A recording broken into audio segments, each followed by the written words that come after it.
It turns out that the Keystone Cops detective work by conservative legal activist Ed Whelan, which set Washington abuzz with the promise of exonerating Brett Kavanaugh, only to be met by mockery and then partially retracted, was not his handiwork alone.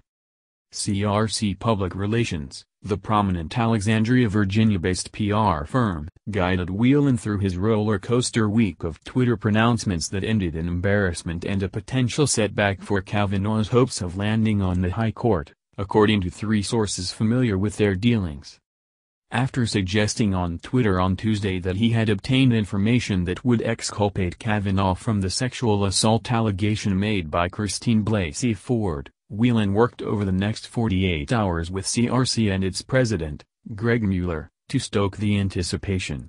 A longtime friend of Kavanaugh's, Whelan teased his reveal, even as he refused to discuss it with other colleagues and close friends, a half-dozen of them said.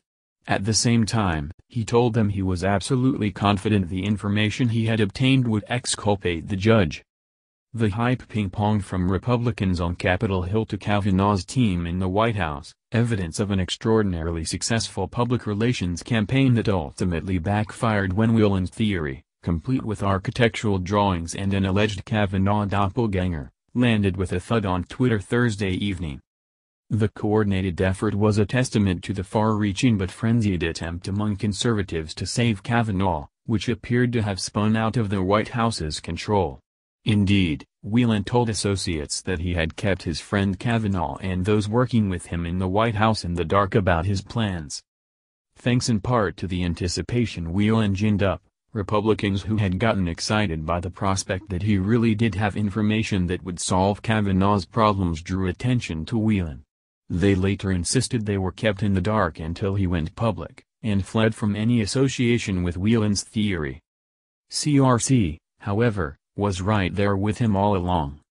On Friday, hours after Whelan called his decision to name and post photographs of Kavanaugh's high school classmate an appalling and inexcusable mistake of judgment, CRC helped organize a news conference featuring an array of women who dismissed Ford's allegations. Best known for its work with the Swift boat veterans in 2004, CRC bills itself as a full-service communications firm specializing in media relations, social media and issues management, according to its website.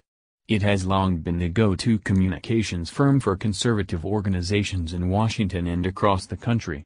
Its current clients include the Federalist Society and the Judicial Crisis Network, the chief outside groups working to help confirm Kavanaugh.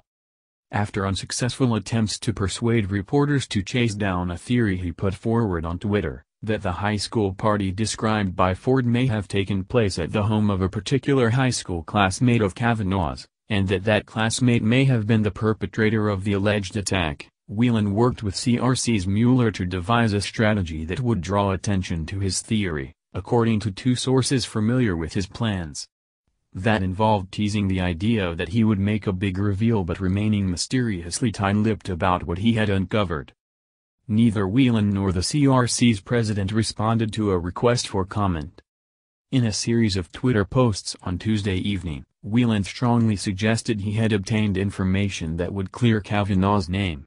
By 1 week from today, I expect that Judge Kavanaugh will have been clearly vindicated on this matter. He continued, specifically, I expect that compelling evidence will show his categorical denial to be truthful. There will be no cloud over him. For 48 hours, he declined to share that compelling evidence with close colleagues or Kavanaugh allies. Several have said privately that they regret that decision because they would have advised Whelan against the course of action that CRC advised, and that he eventually took. Kavanaugh himself, who largely remained cloistered in the White House preparing for a hearing since Ford went public with the allegations on Sunday, was also ignorant of Whelan's plans, according to 2 sources close to him. But Whelan's tweets piqued the interest of Republicans on the Senate Judiciary Committee and inside the White House. It is unclear to what extent Whelan was coordinating with members of the Senate Judiciary Committee and other Republicans on Capitol Hill. He was in communication with at least one Republican member of the committee this week, and that member told associates he was aware Whelan's theory involved the home of a Kavanaugh classmate near the Chevy Chase Country Club. Matt Whitlock, Deputy Chief of Staff to Senator Orrin Hatch, R. Utah, directed people to Whelan's Twitter feed on Wednesday in a tweet of his own and later deleted his tweet. "Keep an eye on Ed's tweets the next few days," Whitlock wrote. After Whelan unveiled his theory Thursday evening, Whitlock deleted the tweet, explaining that he didn't want to promote anything that dragged an unrelated private citizen into this unfortunate situation. "I had no idea," Whitlock added, "what Ed was planning."